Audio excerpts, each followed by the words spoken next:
ओम त्र्यंबकं यजामहे सुगंधिं पुष्टिवर्धनम् उर्वारुकमेव वंदना मृत्योर्मोक्षीयमामृतात्। जय श्री महाकाल भक्तों, आपके अपने YouTube चैनल दिव्य ज्योति यात्रा पर आप सभी का स्वागत है। उम्मीद करता हूँ कि सब कुशल से होंगे और प्रभु का सिमरन करते होंगे। जैसे कि आपको ज्ञात है, हम अपने इस चैनल के माध्यम से उन सब श्रोताओं को अलग अलग वेदों को पढ़ के सुनाना है जो समय कम होने के कारण हमारे वेदों और ग्रंथों के ज्ञान से वंचित हैं। ना ही मैं कोई कथावाचक हूँ और ना ही मुझे खुद को इसका कुछ ज्ञान है। बस मेरा एक ये प्रयास है कि जैसे ही मैं श्री शिव महापुराण की कथा पढ़ पा रहा हूँ वैसे ही आप सुन पाएँ, क्योंकि श्री किसी भी वेद और पुराण को पढ़ना और सुनना दोनों ही सौभाग्य की बात है। तो आइए चलिए शुरू करते हैं। कल हमने श्री शिव महापुराण में ये ज्ञात हुआ कि शिवलिंग जो है वो शिव का ही प्रतिबिंब है और शिव के प्रतिबिंब की पूजा ही सर्वोच्च पूजा है और सर्वत्र प्रकार के आपको वो सौभाग्य प्रदान करती है।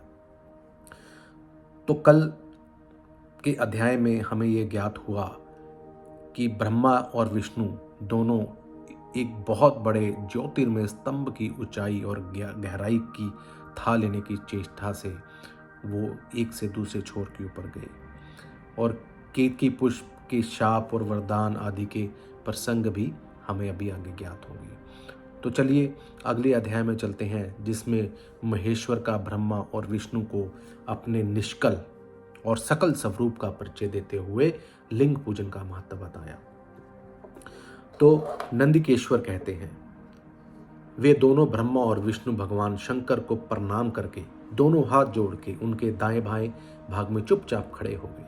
फिर उन्होंने वहां साक्षात प्रकट पूजनीय महादेव जी को श्रेष्ठ आसन पर स्थापित करके पवित्र पुष्पों द्वारा वस्तुओं द्वारा उनका पूजन किया। दीर्घ काल तक विस्थिर रहने वाली वस्तुओं को पुरुष वस्तु कहते हैं और अल्प काल तक ही टिकने वाली वस्तुओं को प्राकृतिक वस्तु कहलाती है। इस तरह वस्तु के ये दो भेद जानने चाहिए। किन पुरुष वस्तुओं से उन्होंने भगवान शिव का पूजन किया यह बताया जाता है।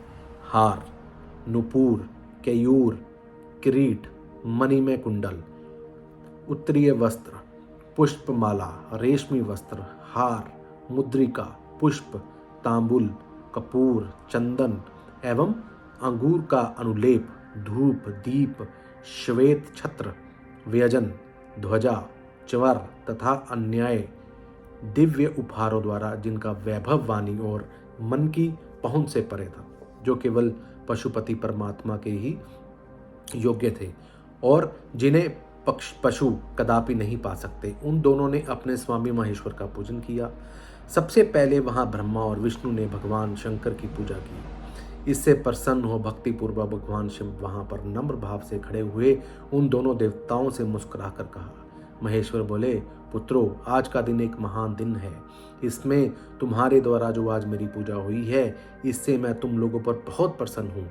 इस कारण से यह दिन परम पवित्र और महान से महान होगा। आज की यह तिथि शिवरात्रि के नाम से विख्यात होकर मेरे लिए परम प्रिय होगी। इस समय में जो मेरे लिंग आकृति से रहित निराकार स्वरूप वीर की पूजा करेगा, वह पुरुष जगत की सृष्टि और पालन आदि कार्य भी कर सकता है। तो इस यहाँ तक ये अध्याय पढ़ने से हमारा एक ये संकोच दूर होता है कि जो शिवरात्रि है वो जब शिव ने अपने लिंग स्वरूप में ब्रह्मा और विष्णु ने उनकी पूजा की तो वह दिन शिवरात्रि है, ना कि जहाँ तक मेरा ज्ञान था कि शिवरात्रि हम उस दिन को पूछते हैं जिस दिन शिव और माँ पार्वती का विवाह हुआ था। तो आज एक नया अध्याय और नया ज्ञान का हमें पता चला है। तो चलिए आगे चलते हैं। जो शिवरात्रि को दिन रात निराहार रहकर अपनी शक्ति के अनुसार निश्चल भाव से मेरी यथोचित पूजा करेगा, उसको मिलने वाले फल का वर्णन सुनो। 1 वर्ष तक निरंतर मेरी पूजा करने वाले का जो फल मिलता है, वह सारा फल केवल शिवरात्रि को मेरा पूजन करने से मनुष्य तत्काल प्राप्त कर लेगा। जैसे पूर्ण चंद्रमा का उदय समुद्र की वृद्धि का अवसर है, उसी प्रकार यह शिवरात्रि तिथि मेरे धर्म की वृद्धि का समय है। इस तिथि में मेरी स्थापना आदि का मंगलमय उत्सव होना चाहिए। पहले मैं जब ज्योतिर्मय स्तंभ रूप से प्रकट हुआ था, वह समय मार्गशीर्ष मास से आद्रा नक्षत्र से युक्त पूर्णमासी प्रतिपदा है। जो पुरुष मार्गशीर्ष मास में आद्रा नक्षत्र होने पर पार्वती सहित मेरा दर्शन करता है अथवा मेरी मूर्ति या लिंग की ही झांकी करता है, वह मेरे लिए कार्तिकेय से भी अधिक प्रिय है। तो भक्तों, अगर हम शिवरात्रि को शिव और पार्वती के स्वरूप का दर्शन करते हैं या शिवलिंग की का दर्शन करते हैं, तो सिर्फ दर्शन मात्र ही भगवान शिव को कार्तिकेय भगवान से भी ज्यादा अधिक प्रिय है। उस शुभ दिन को मेरे दर्शन मात्र से पूरा फल प्राप्त होता है। यह दर्शन के साथ साथ मेरा पूजन भी किया जाए तो इतना अधिक फल प्राप्त होता है कि उसका वाणी द्वारा वर्णन नहीं हो सकता। वहां पर मैं शिवलिंग रूप से प्रकट होकर बहुत बड़ा हो गया था, अतः उस लिंग के कारण यह भूतल लिंग स्थान के नाम से प्रसिद्ध हुआ। जगत के लोग इसका दर्शन और पूजन कर सकें, इसके लिए यह अनादि और अनंत ज्योति स्तंभ अथवा ज्योतिर्मय लिंग अत्यंत छोटा हो जाएगा। यह लिंग सब प्रकार की भोग सुलभ करवाने वाला है तथा भोग और मोक्ष का एकमात्र साधन है। इसका दर्शन, स्पर्श एवं ध्यान किया जाए तो यह प्राणियों के जन्म और मृत्यु के कष्ट से छुड़ाने वाला है। अग्नि के पहाड़ जैसा जो यह शिवलिंग यहाँ प्रकट हुआ है, इसके कारण यह स्थान अरुणाचल नाम से प्रसिद्ध होगा। यहाँ अनेक प्रकार के बड़े बड़े तीर्थ प्रकट होंगे। इस स्थान में निवास करने या मरने से जीव को मोक्ष तक की प्राप्ति हो जाएगी। मेरे दो रूप हैं, सकल और निष्कल। दूसरे किसी के ऐसे रूप नहीं है। पहले स्तंभ रूप से मैं प्रकट हुआ, फिर अपने साक्षात रूप से। ब्रह्म भाव मेरा निष्कल रूप है और महेश्वर भाव मेरा सकल रूप है। ये दोनों मेरे ही सिद्ध रूप हैं। मैं ही परब्रह्म परमात्मा हूँ। कला युक्त और अकल मेरे ही स्वरूप हैं। ब्रह्म रूप होने के कारण मैं ईश्वर भी हूँ। जीवों पर अनुग्रह आदि करना मेरा कार्य है। ब्रह्मा और केशव, मैं सबसे भ्रमित और जगत की वृद्धि करने वाला होने के कारण ब्रह्म कहलाता हूँ। सर्वत्र समरूप में स्थित और व्यापक होने में मैं सबकी आत्मा हूँ। जो जगत संबंधी 5 कृत्य हैं वह सदा मेरे ही हैं। मेरे अतिरिक्त दूसरे किसी के नहीं हैं, क्योंकि मैं ही सबका ईश्वर हूँ। पहले मेरी ब्रह्म रूप पता का बोध कराने के लिए निष्कल लिंग रूप द्वारा हुआ था, फिर अज्ञात ईश्वर का साक्षात्कार कराने में निमित्त और साक्षात जगदीश्वर की सकल रूप में तत्काल प्रकट हो गया। अतः मुझ में जो ईश्वर है उसे ही मेरा सकल रूप जानना चाहिए तथा जो यह मेरा निष्कल स्तंभ है वह मेरे ब्रह्म स्वरूप का विरोध कराने वाला है। यह मेरा ही चिन्ह है। तुम दोनों प्रतिदिन यहाँ रहकर इसका पूजन करें।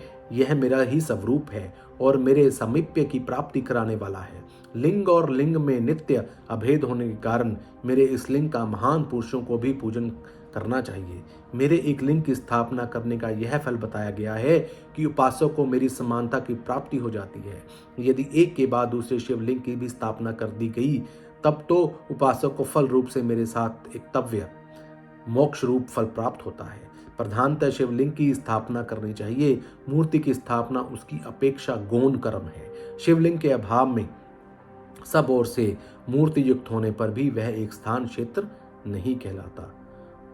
तो श्रोताओं, इस अध्याय से हमें यही ज्ञात होता है कि जो शिवलिंग है वो एक मोक्ष को प्राप्त करवाने वाला लिंग है, जिसके फल स्वरूप हम मोक्ष को प्राप्त हो सकते हैं और शिव में को प्राप्त कर सकते हैं।